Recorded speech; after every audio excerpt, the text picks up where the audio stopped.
Namaskar and a very warm welcome to one and all.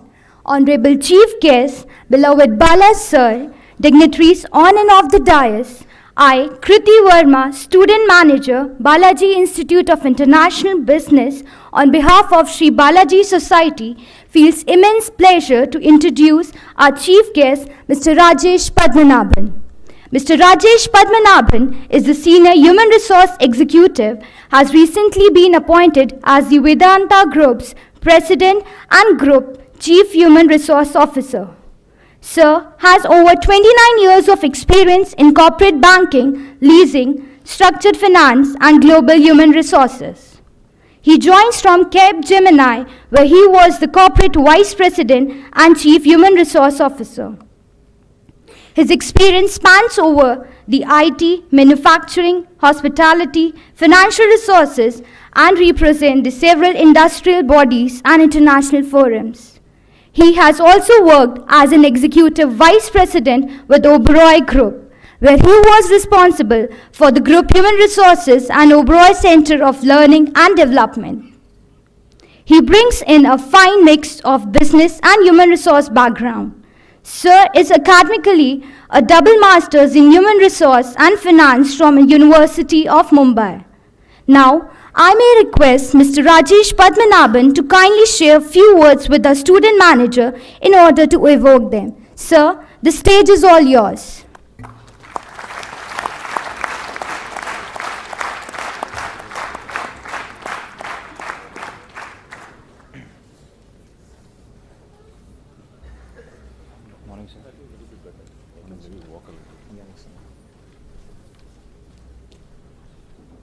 Morning. At the outset, pleasure to be here.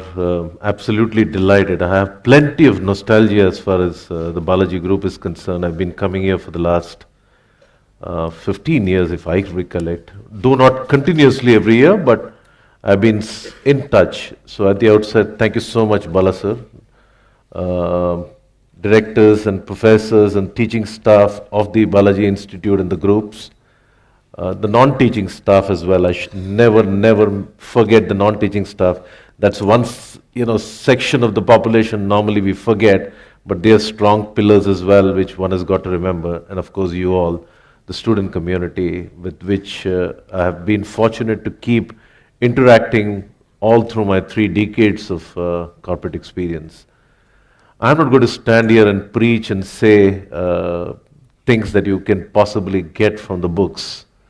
But what I'll possibly do is, as a practicing manager, things that have worked for me, a few tips in terms of, what is the changing world, what aspects of, futuristic stuff one should expect. And more than that, I would really welcome if there can be some amount of interaction. I don't want this to be a monologue first thing in the morning, preaching from 30,000 feet high in terms of what the world is, what are the stuff that you should do, etc., etc. But I think I'll possibly try and connect with a few things. And as I, in fact, know PowerPoints here.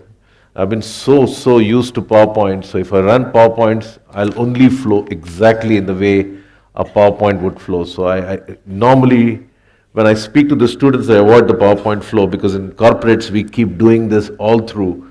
At least with the student community, I expect to be a little more interactive, number one. So let's start. What are some of the dimensions? And I've noted down a few points while I was sitting here, and I thought I must share some of those aspects of it. I pick up my last article where I have mentioned that the role of a typical corporate leader is moving from a manager to an influencer. Manager to an influencer. Conventionally, if you go through the books, all along you would have been taught the word manager, management, manager. Post-industrial era, I think we're still continuing the same stuff, and having worked across different industries, what I see is the word manager. I'm going to be a little controversial as well. The word manager itself is getting pretty obnoxious. We don't manage anyone. If in this knowledge era, if people think that we manage people, it's a fallacy that we all live in. Nobody manages anyone. organization structure, we start putting boxes down and classically start getting into concepts of organization structure. None of this holds very, very good in the modern times. What really holds good is influencing. And what does the world of influencing mean? The world of influencing means you look up to someone who would add value to you, the energy drive. I may be your superior in the organization, but if I'm unable to add value, and if you refuse to start looking up to me in terms of either subject matter expertise or the value or the vision or the direction or the energy, it ceases, the line starts blurring. It's all about influencing, and influencing is not about controlling, it's not about directing, it's the way you channelize the entire energy flow. That's what the world of influencing is all about. So no one manages anyone, we move to a world of influencing. That's number one. Number two, change management, of course, plenty. You guys would possibly know more about change management than me. I'm not going to be an advocate of change management, but just to tell you, I think change management stays up there, right up there.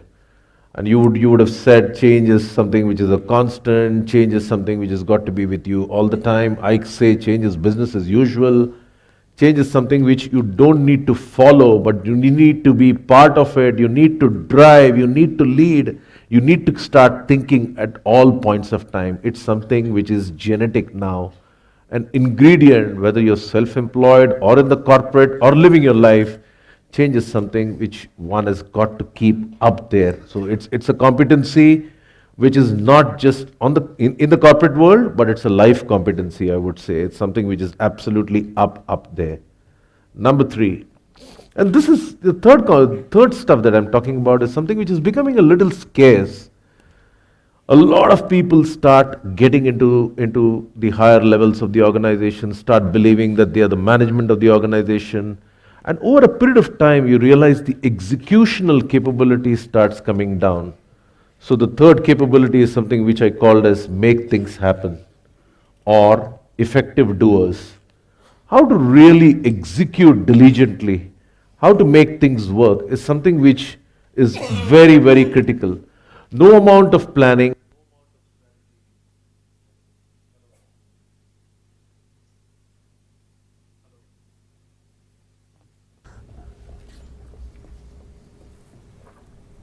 I think it's come out. Maybe I'll use this.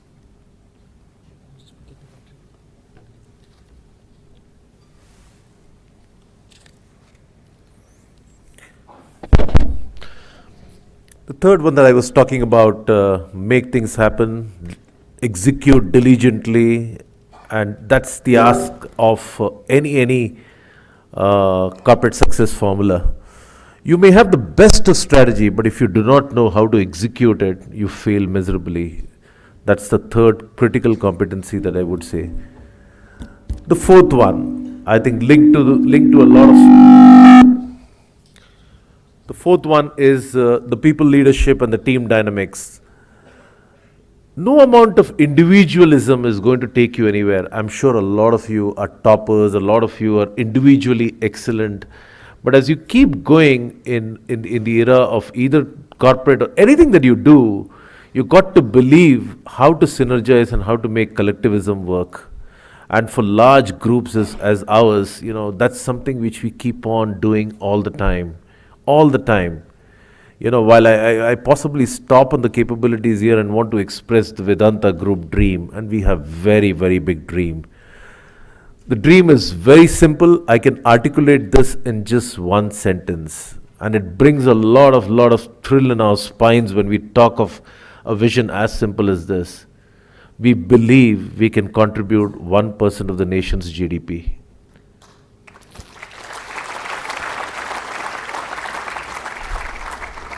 That's the power of natural resources that we have in this country, which is trapped in bureaucracy, trapped in licenses, trapped in the mining worlds. We are not a natural resources deficit country. We have enough of natural resources, and if you were to really use this very, very well, and this is the aspect that we are trying to influence. advocate with the government and try to work in terms of how we could really impact the nation at large. So while a lot of stuff that I talk would come across as very, very specific to corporates and very specific to something which is very thematic for a corporate success, a lot of stuff that we do at the Vedanta Group is also towards nation building, environment, CSR, plenty that we could do in terms of human rights, community, aspects around it, because we are constantly, that's our stakeholder map and something which we've got to be aware of. We happen to be in the business of mining, plus oil and gas, and we do a few things around it, but we must never forget the purpose of our living, and that's something which we keep on reminding ourselves at all points of time. I've been lucky to have done different verticals. I call myself a 5x4 matrix now because I have done 5 on the industry side and 4 on the functional side. So 5 industries that I've done is manufacturing, financial services and banking, hospitality, IT significantly, and now metals and minings and oil and gas. And on the functional side, I've been a banker, I have run businesses, global human resources plus systems and IT. Been fortunate, I've taken all those risks in life to build a holistic kind of a profile. So life is full of opportunities. Why I'm saying this is life is full of opportunities. Never have any fear of the unknown. It belongs to people who are willing to take the plunge, who are willing to take the risk, who are willing to take on the world completely, without worrying what the next step is all about. Also want to share something which has just happened a week before, and something which is not formal as yet, but at least I have been intimated. I have been honored as a senior distinguished fellow by the Hult University for 3 decades of space that I worked in the space of human resources, particularly not in India alone, but global human resources in terms of impact and organizational effectiveness.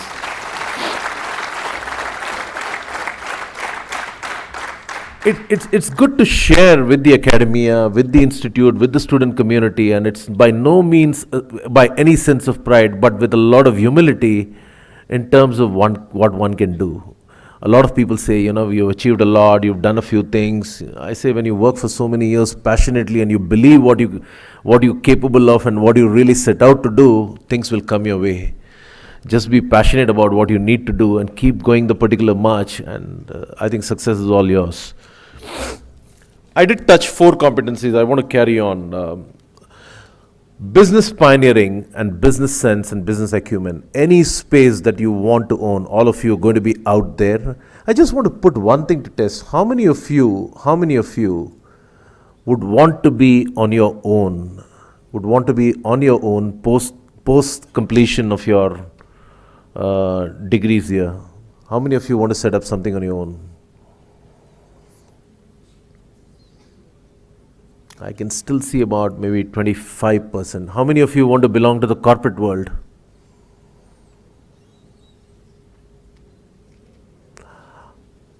And this is the third one that I'm going to ask is, you have to touch your heart and touch your soul and be truthful to yourself. It's not about raising hands.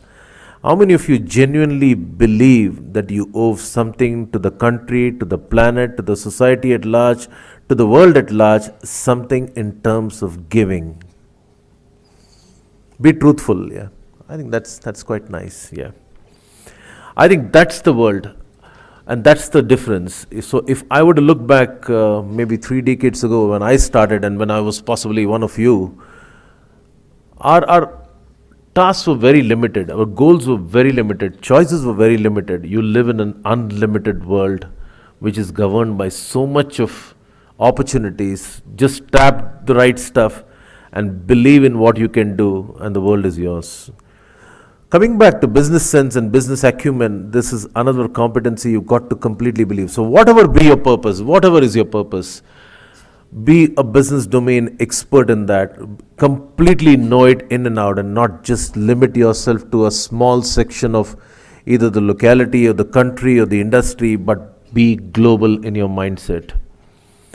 How do you really grow businesses? How do you build scales? How do you really pioneer them? How do you really achieve efficiencies? How do you really take on the global world, etc., etc.? I think business pioneering is something which you've got to really passionately believe, and excellence is all about creating and deepening your entire practice. The next one I would say, which is very, very important again, which is not very important and possibly in my first 15 or 20 years of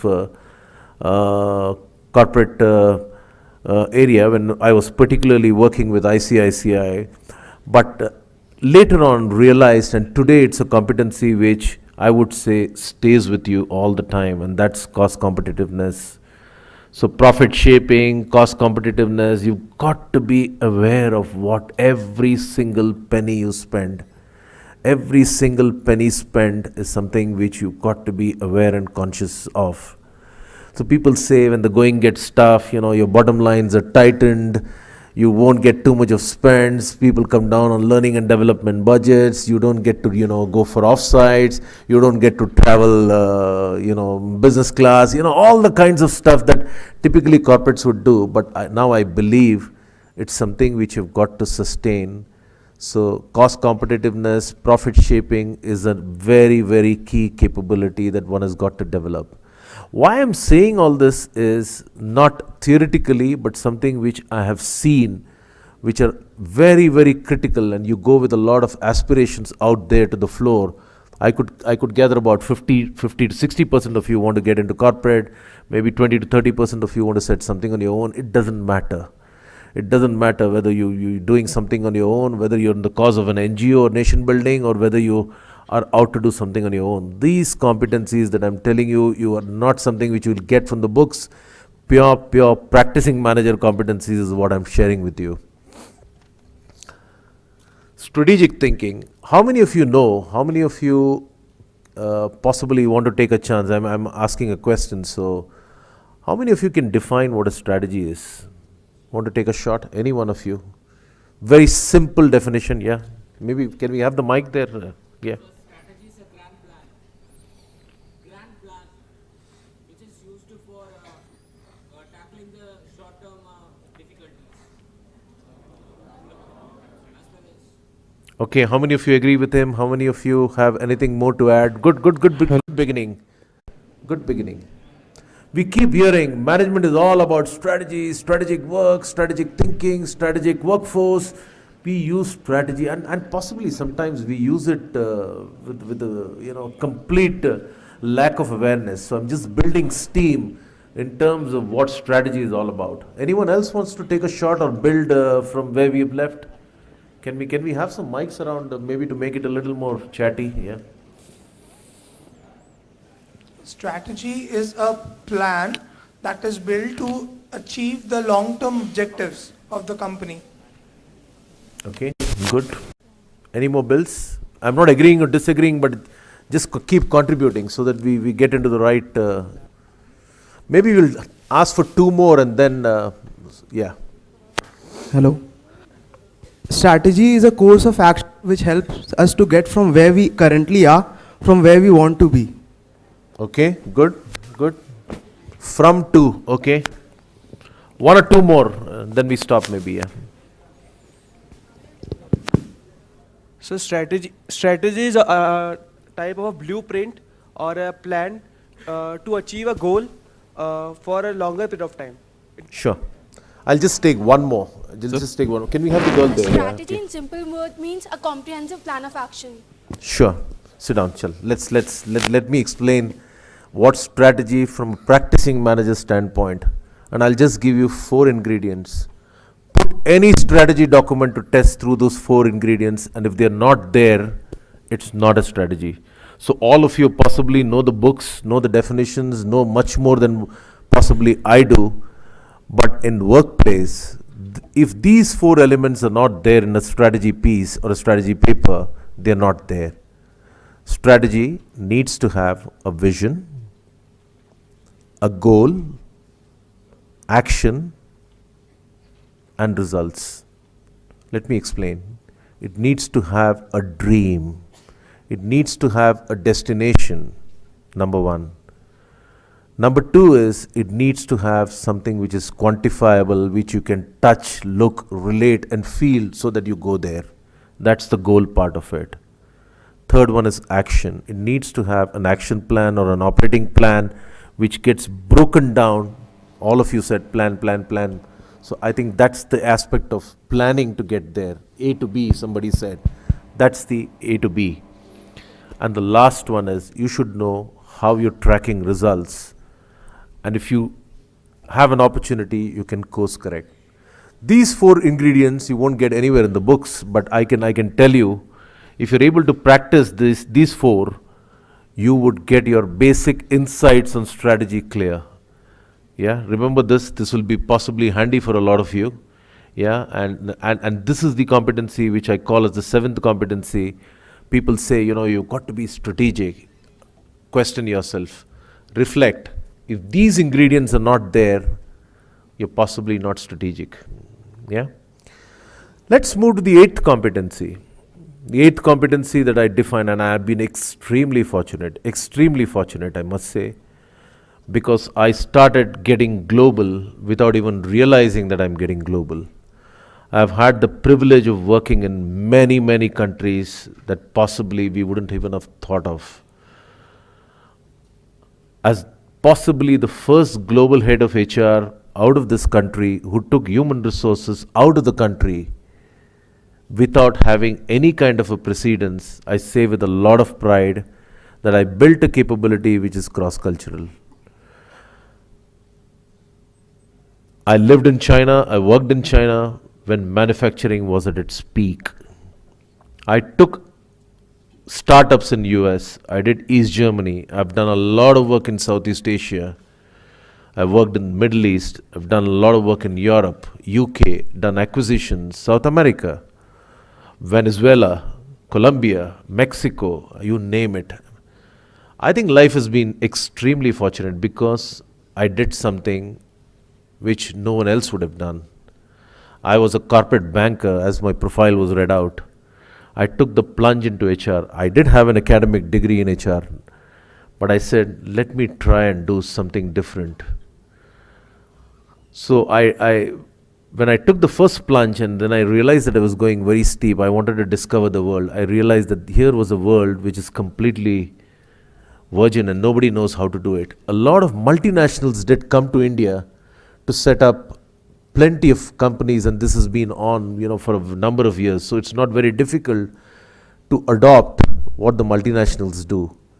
But think, my friends, to take an Indian company abroad, to take an Indian company out to the world, showcase, build, believe in leadership, believe in your vision, destination, and build all the core capabilities and manage a global workforce all the time is a different ball game. It's completely a different ball game. So cross-cultural capabilities is something which I did not have any precedence to fall back on, just built it, and it is here to stay. So today I'm absolutely comfortable sitting in any cross-cultural forum and dealing with it completely on merits. I remember 15 years back, we would get prep tours to familiarize and to acclimatize any country that we would go to, and we would possibly try the basics, what do they do, what are the kinds of eating habits, how do you hold a spoon and a fork, what are the kinds of basic manners, what are the courtesies that you normally exchange, etc., etc. But it's much beyond today. It's an evolved world. I'm sure a lot of you have gone much beyond India, would have traveled for vacation, would have done a few things. I think here is an opportunity to really test your cross-cultural abilities, and in an era genuinely where a lot is happening of movement from the west to the east. A lot of excellence does lie there, a lot of excellence does lie here. But as a true global corporate citizen, one aspect that you must keep in mind, is not to get judgmental about anything at any point of time. Oh, that country, people do this. You belong to the world, And if you've got to be truly cross-cultured, don't form opinions, don't have judgments. Take the world as it is. Take the world as it exists.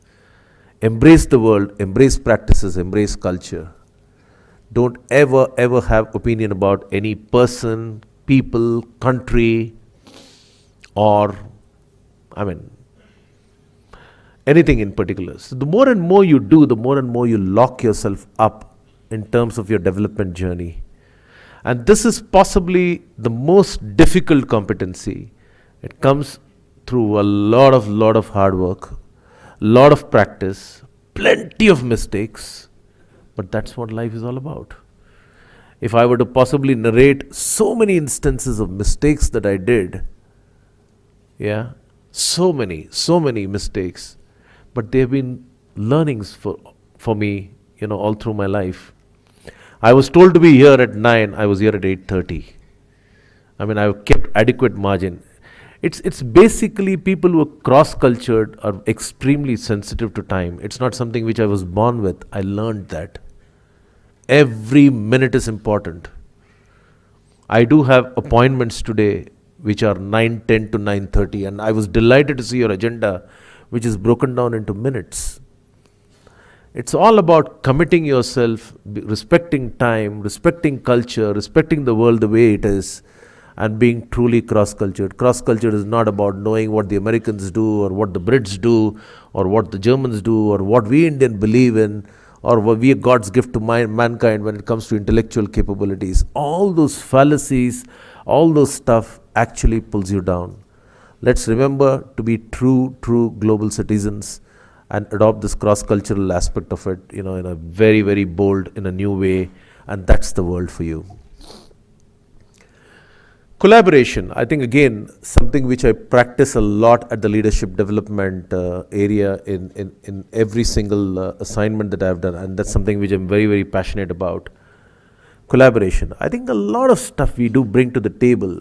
Think of a normal day, whether it's dealing with your friends, or whether it's having an opinion in a dinner table with the family, or a normal conversation having over a coffee, or having a conversation even in a nightclub. I know that this institute works 365 days, so no nightclubs. I'm sorry to be rubbing it in, but any area that you guys are in your particular life, you deal with a lot of people around you. Collaboration is something which you've got to learn and practice. Again, I'm linking with all that I've said before. No amount of individualism is going to get you success. But if you know how to collaborate, and I heard Professor Suresh also mentioning learn, relearn, unlearn, relearn. It's all about submitting yourself very humbly to learning all through your life. Collaboration is not just unlearning what you know, and it's not just relearning, but it's the art of churning it to a very effective solution. Even today, when I sit, I know a lot of stuff that would come as good, that could come as baggage, that could come as completely rigid, or I can be equally flexible and say, let me learn something new today. How do you really mix the two is the world of collaboration. And in the corporate world, when you go for solution, bulk of the youngsters who start their career at the bottom of the set and aspire to grow as global leaders get very frustrated at the first level. I learnt all this, but nothing is being put to practice, number one. Number two is I'm just being told what I'm supposed to do. I don't know how to really, build this. Don't worry about it. It'll all come in the right time. Number three is, being very rigid. No, I don't believe this is the way it should be done. I don't, this company, this boss, this person doesn't agree with me. Work your way around. Never drop a coin. When I say drop a coin, what I mean is never give up. Never ever give up. So if I disagree with the gentleman there, I would possibly work my way around. Maybe he has a point of view. Maybe I have a point of view. Maybe he's thinking differently, I'm thinking differently. It's the art of not you being right all the time. It's not the art of he being right all the time. It's the power of conviction and ability to collaborate and work together. And in large, complex organization, if you do not collaborate, you're guaranteed for failure. You're guaranteed for failure. Irrespective of the level that you are in, it doesn't matter whether you're the CEO or possibly the junior most employee. The art of collaboration is what drives success. The entire organization moves together, and one should know how to build the power of collaboration. Let's talk of transformational capabilities. And here I'll take a little bit of a pause, again, something which is more of my own IP in terms of how to build transformational capabilities. A lot of management guys believe and, love the 4-quadrant theory, and I've got my own 4-quadrant as far as transformation is concerned. If any one of us were to look at the way we lead our lives or the way we give our energy on a daily basis, there are 4 quadrants. And if you really want to achieve and go to the highest level, and this is a little research backed as well, and I think I have shared this particular incident with this institute maybe some years back, maybe good time to refresh. There are 4 elements in which we lead our everyday life and the way we put our output as energies. Think of it. Every day when we start our day, we just go and refix the old.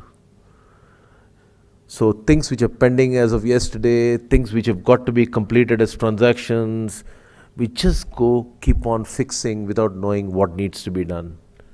And research proves that almost 60% of our effort just goes in fixing and refixing. Fixing and refixing.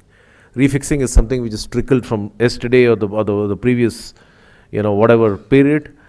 And fixing is something which you do as very, very transactional as of today. The second quadrant, where some of you would be a little more evolved, you can go up to 60% to 100%. There are guys who keep on doing this eternally all through their life. They would possibly find it difficult to, evolve and go up the ladder. Number 2 is there are some guys who will go and prove something beyond this fixing and refixing, and that's something which I called as create and sustain. So, if I'm running HR for the group, I will possibly try and prove that HR is a very important function. I'll try and create something. I will try to prove my existence. I'll prove to, try to provide some amount of sustainability in this particular function, etc., etc. What am I doing? I'm possibly creating myself or creating some work for the next 2 or 3 years, but nothing beyond. Do I belong to the thinking category? Am I pushing myself up? Yes, you're better off than the first category of fixing and refixing, because you're possibly thinking slightly beyond. Are you cut out for the world of tomorrow beyond 2 or 3 years? No, the answer is no. Let's go to the third segment, where there are about 15% of the population who would possibly belong to this set, and that is the growth segment. While they do everything that's needed to be done for today, they keep a constant eye as far as tomorrow is concerned, and that's called as the growth quadrant. Growth is being futuristic, thinking about tomorrow, trying to clearly keep an eye in terms of what you need to do for tomorrow, but today is what this segment is all about. What's your existence with all those 3 quadrants that I explained? You wouldn't last beyond 5 years, because the world would have completely changed by then. And ladies and gentlemen, boys and girls, if you really, really aspire to be progressing continuously on an evolving basis and aspire to be a true global leader, you need to invest time, at least 15 to 20% of your time in the 4th quadrant. That's the quadrant of innovation. Innovation is something where you keep on challenging the status quo, keep your eye on future, challenge completely in terms of a disruption, etc., etc. I think that's what is the world of tomorrow. And that is what transformational capabilities is all about. While we did recognize the second competency that I said about change management, building transformational capabilities is a journey which you've got to invest, which you've got to understand. It comes through research, it comes through huge amount of not skill but will. more of will to submit yourself to this entire journey. And that's transformational capabilities for you. I'll touch three more, and that's something which I'm very, very passionate about, the next one, and that's technology. How many of you IT majors here? Very limited, but how many of you know the SMAC stack, social, mobility, analytics, and cloud? How many of you in the other streams are making any kind of an effort to understand disruptive technologies? How many of you in marketing? How many of this set understand big data?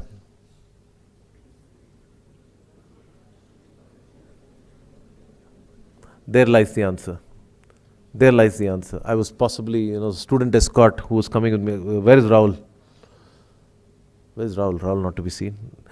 I was just an example. The world of technology is going to influence so much. All of us belong to the social platform today. Social media is something very, very big to start with as a technology. I'm very, very passionate about social, and I've done a lot of disruptive work in the space of social. Running HR used to be very, very conventional till about 3 years back. I tried something in social in Capgemini, completely altered the space. I built 4 stuff which is not known at all, even to pure HR practitioners and research analysts from the US. I built a brand. I did huge amount of talent acquisition. I built social learning and also employee engagement. And these are all possibly tip of the iceberg. Social is the way we live our life. What happens in my company today, or what happens in my group of 10 companies, large companies, I sit on the group management board, it's impossible for me to keep a tab in terms of what's happening across. How do I keep tab without the social platform? If anything were to happen anywhere, the only way I would possibly get to know fastest today would be through the social platform. So social media is not about Facebook, it's not about LinkedIn, it's not about Twitters of the world, but it's much beyond. I'm talking of content. I'm not talking of the tweets and the micro tweets of the world, but how do you really build your entire content? The world is duplicating data every 7.5 hours. That's the kind of explosion that's happening. Why did I touch upon big data? All of us are conditioned, developed, and grilled into our mind that data sits in a very structured form. It sits in the form of a table. It sits in the form of, it's relational. None of this will hold good in the next 3 years, 4 years. That's the impact of big data. You got to believe that data is not structured. Data lives everywhere. I had a very, very difficult search. I was hiring a head of business intelligence. It was not possible through one of those conventional searches. So I had the best of portals, the best of databases, the best of tools that I could use to conclude that particular search, but I wasn't successful. Till the time I thought of something disruptive. I said, let's figure out, guys is this are not going to be guys who are job seekers who are going to be out there putting their databases out there saying, hey, I'm looking for a role or looking for a job. No, that's not how it's going to be. I went through, and this was an idea. I put big data, I used analytics at the back end, went through research publications, went through a lot of research papers to figure out the specific stuff that we were looking for. Till the time I zeroed in on 2 or 3 folks globally. We started engaging with them. You don't go and ask them. They're all very distinguished guys in that particular space. You don't go and ask them, are you going to work for me? It doesn't work that way. The world of today doesn't work that way. We got them engaged through social learning or through social content. And it took almost 6 to 8 months for us to converge areas of interest between what my enterprise was doing and what the person was doing. Over a period of time, the guy said, hey, looks like, you guys are doing something which I've been passionate about and which I've committed my life to. So can we explore working together? Of course. It took 8 months to 12 months to convert that thought leader into an ally, into a prospect, into a hire. Today is one of those successful execs. And do you think ever this could have been possible without technology or without disruption or without risk taking or without having dared to do something different? I think that's the power that we have. Nobody stops us from doing, but we condition ourselves to go the conventional route at all points of time. So just to give you that example, and that's the reason I said, if so many of you in marketing, the world of big data, the world of analytics, the world of predictive is going to redefine this entire world. I have moved from conventional dashboards to predictive. Doesn't matter what has happened till yesterday. Tell me what the world of tomorrow is going to be. How do I make a change today to impact the world of tomorrow? That's the power of predictive. So the aspect of technology, I think I can go on and on for technology for the next 2 hours, whether it's in the space of cloud or whether it is SaaS as a platform or whether it is mobility. All of us are on handheld today, extremely. Do you think we're conventionally going to go to workplaces, log ourselves in, be on desktops and follow a particular work-life pattern? May not be, and it's already, remote working is happening, work times have come to place, they're all arrived, you're connected from any part of the world, it doesn't matter, broadbands are there, 85% penetration as far as handheld technology is concerned. So why employee engagement for me should be at a workplace and not through handheld? So mobility is another disruptive area. So I can, crowdsourcing. I mean, all of you, many of you are in IT would understand how things have moved from an open source to crowdsource. And that's something which will pick up massively. Finally, stakeholders. All that I said, extremely relative in whatever you try to do, you've got to remember your stakeholder. So your family, your near and dear ones, your institute from where you've grown, I think that's something which you owe to the nation at large, to the community, to the specialist section that you guys would be part of. All this will be very, very relevant.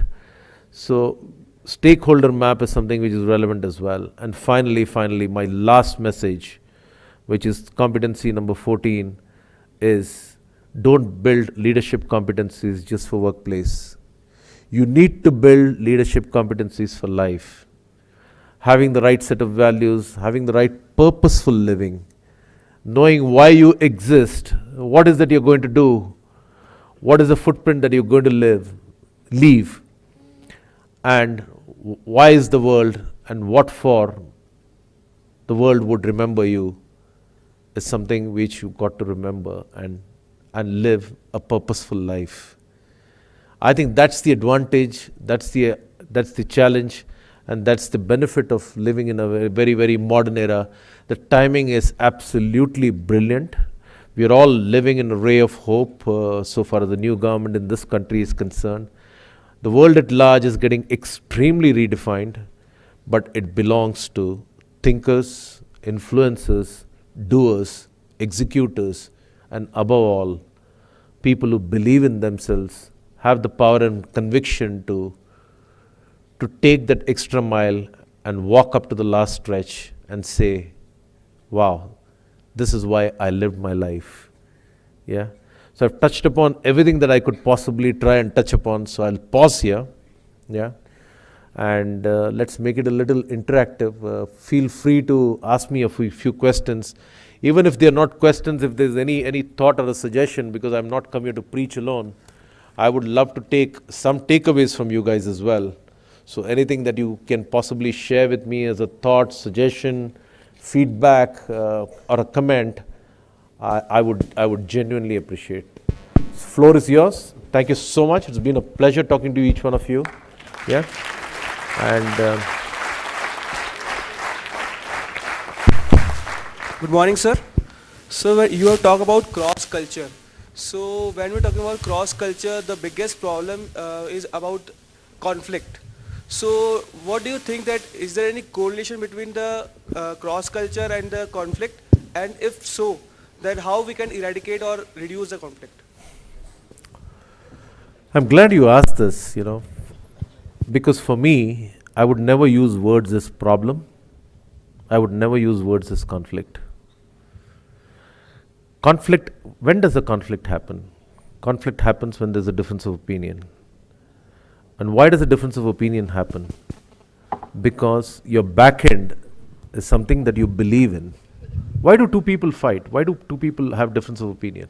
It's just because they're grounded on what they believe. And let me give you the science of human behavior. Human behavior, every single second the way we behave is anchored around so many dimensions. A human behavior is a function of abilities and motivation. Abilities, a further function of knowledge, skills and attitude. Motivation, a further function of personality and environment. Personality, a further function of culture, education, experience, expectation. This is what is our construct. The way you behave, or the way you behave in HR parlance is an output, the way you act, is a function of this entire tree. So the more and more you start using, and the brain is wired in such a way, the moment you start using word conflict, you're putting yourself in a state of conflict. The moment you start respecting someone else's point of view, it's a different ball game. It's easier said than done, yeah. And cross culture would mean understanding all of this and practicing the very, very hard way. I'll give you an example. Respecting cross culture is not, going down on your knees and submitting yourself and saying, Hail Mogambo, you've arrived. Or when you go to US and say, submit yourself and say, we Indians, they Americans. That's not what cross culture is all about. Cross culture is all about believing in yourself, respecting the culture of others, at the same time carrying your culture also with equal amount of pride. You've got to be open, you've got to leave an impact as well. I give you the China example. And the China example, when I did my first hiring in China, I had a lot of direct Chinese managers reporting into me, and I obviously did not know or did not have a great understanding of Chinese culture at that point of time.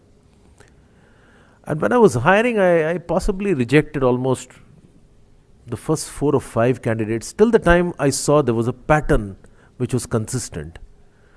Till the time I put this to test with someone else. I said, what's going on? And what is the simplest stuff why I was rejecting? None of the candidates were looking into my eyes. Now, if I had not known that the Chinese culture is all about not looking into the eyes of the senior, I would have grossly erred in my complete stuff.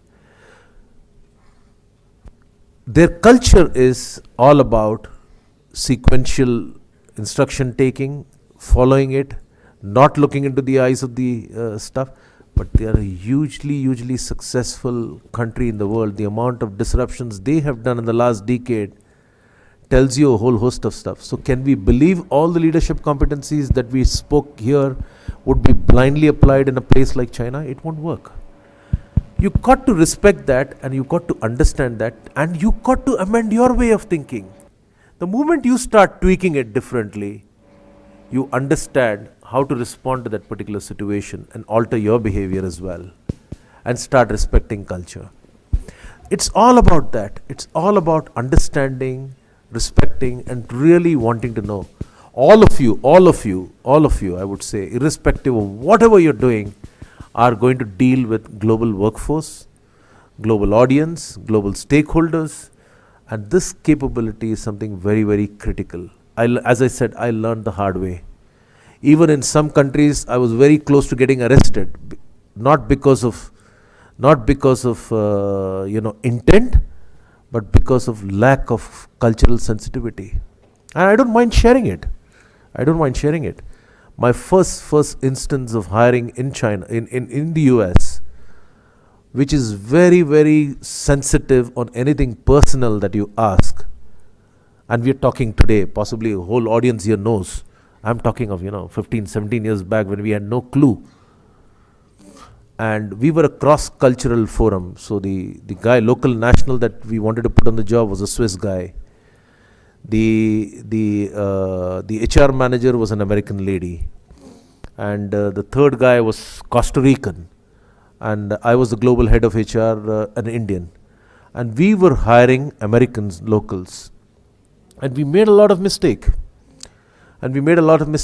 I ended up, one of the panel members ended up asking after the entire interview was done to a lady candidate,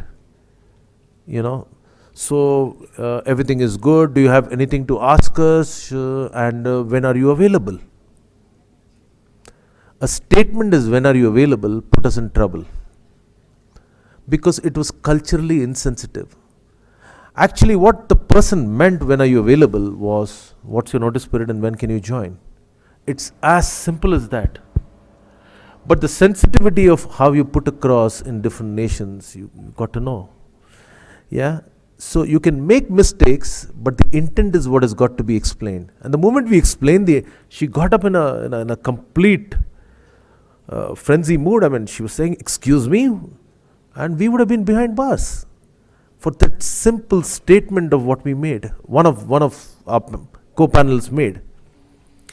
I think those are the aspects that one needs to possibly be aware of. It comes with a lot of hard work. It comes with a lot of practice. It comes with a lot of mistakes. Be bold to make mistakes, own, reflect, and go the extra mile. So it's nothing about conflict the way you said. It's nothing about resolution. It's just about respecting each other's culture and diligently taking it to the last mile without being judgmental as to who is right and who is wrong. There is no right or wrong at all in life. Everything is the way it is. And that's the power and spirit that one needs to have to take it to the last mile. Thank you. Very challenging question. Good one. Very good morning, sir. So myself Chirag Jain from BIM HRD. Sir, as you mentioned, you have served different verticals and headed different functions to develop a holistic profile. So if you can talk about the pros and cons of such switches, and as a marketing specialist, what is the scope for us for such switches? The practical aspects of it, sir. Excellent question. There's a research that proves that kids who were born after 1995, and I would hate to imagine anybody being after 1995 year, but maybe, I don't know, would do 5 career transitions for the rest of their life. Hold your breath. Kids who were born in this century, were born beyond 2001, would see as much as 13 or 14 career transitions. What this speaks is all about the aspect of how career transition will emerge as an important space in the world, in the professional world. And career transitions, when I'm saying, is not just across, hopping a few roles here and there which are still related. So if you're a finance guy, you move across treasury, you move across investment banking, you do a few things around retail, you could do anything, but it's still within the space of finance. And what career transitions I'm talking about are completely unrelated. You would possibly be doing something today, 2 years down the line, you could be doing something completely unrelated. 3 years down the line, the calling could be very personal. Fourth, stint could be something which is nation's calling. You don't know. I think that's what the purposeful stuff unfolds. And that is what research says. If that is what is going to be the world of tomorrow, and the capabilities that we spoke about in terms of how to build some of those stuff, I took the career transition that you're talking about. I was a complete corporate banker who moved into the space of HR, but I built something in the space of systems and IT, kept my one leg there and kept the other leg. The world was not full of opportunities those years. I did that. And today I'm standing and saying, okay, fine, I took some risk, I did it. But I think today it's a much more structured area where you can possibly, walk that particular mile.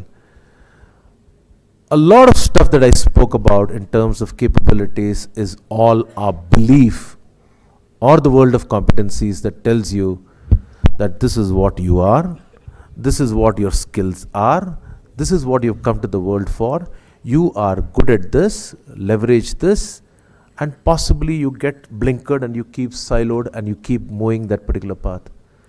Who says you cannot try something new? And that's the opportunity of unrealized potential. The space of unrealized potential is 5 times or 6 times bigger than realized potential.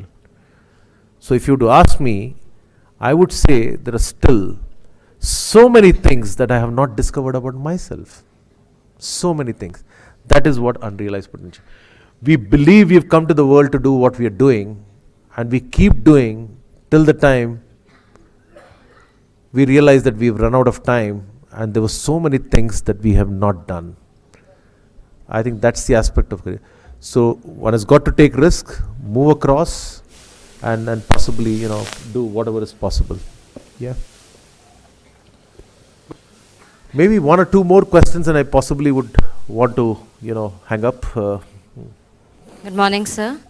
I'm a marketing student, so I have 2 questions basically.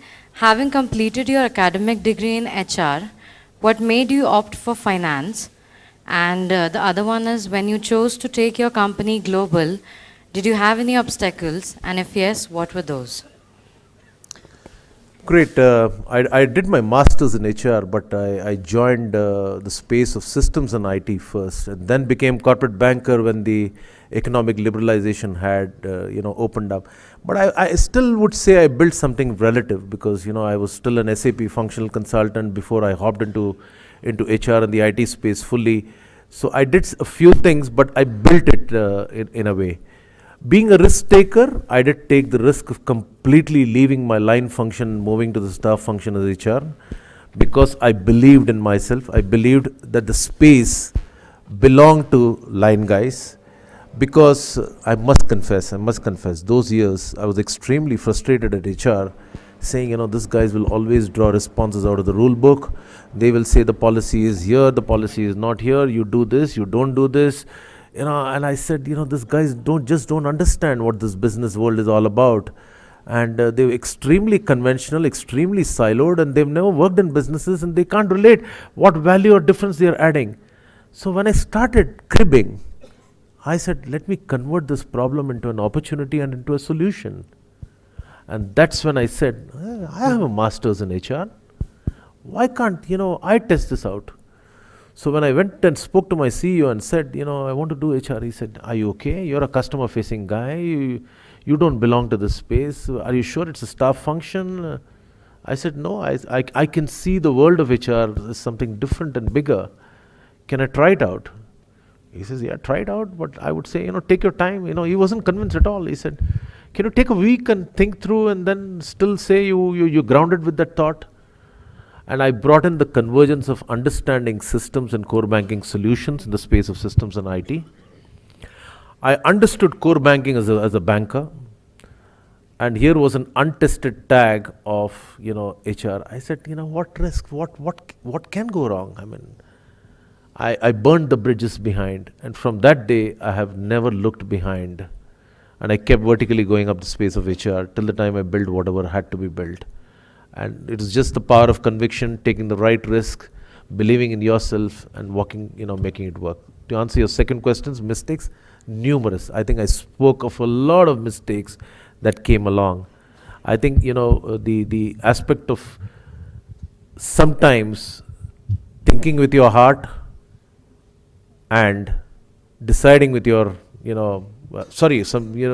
it gets flipped, sometimes, you got to think with your mind, but you start thinking with your heart when you're in HR. Sometimes, that's very crucial. And one should know how to reverse this many a times, Every time you need not be just logical and decisions need not be logical. You carry a big heart. And God has placed the mouth exactly in the center of your mind and heart. So many times this processing that happens could be a mental output or it could be an emotional output. How to balance the two is a science which I learned the hard way and which I'm enjoying every bit of it. And that is what possibly is holding out and talking to you so passionately about. Thank you. It was a very challenging Thank you, sir. invoking question. Thank you. Shall I close this session? I think just want to respect time, as I said, but it was absolutely delighted to be here as always. And thanks for limited questions that I got, but very, very challenging, I must say. and I hope the session has been useful. But those 3 or 4 questions that I received and one around strategy that I put to test in the middle of the session also gave me some feeds. But any one of you having any thought or a feed or any point of time, I'm extremely connected on social media. So anybody wanting to suggest anything or a feedback or a suggestion or a thought, please try and do that. I'm easily accessible on social platforms. And thanks so much for having me here. Thanks so much, Professor Bala and the team at Balaji Group. Pleasure to be here, and wish you the very best. Go lead your life and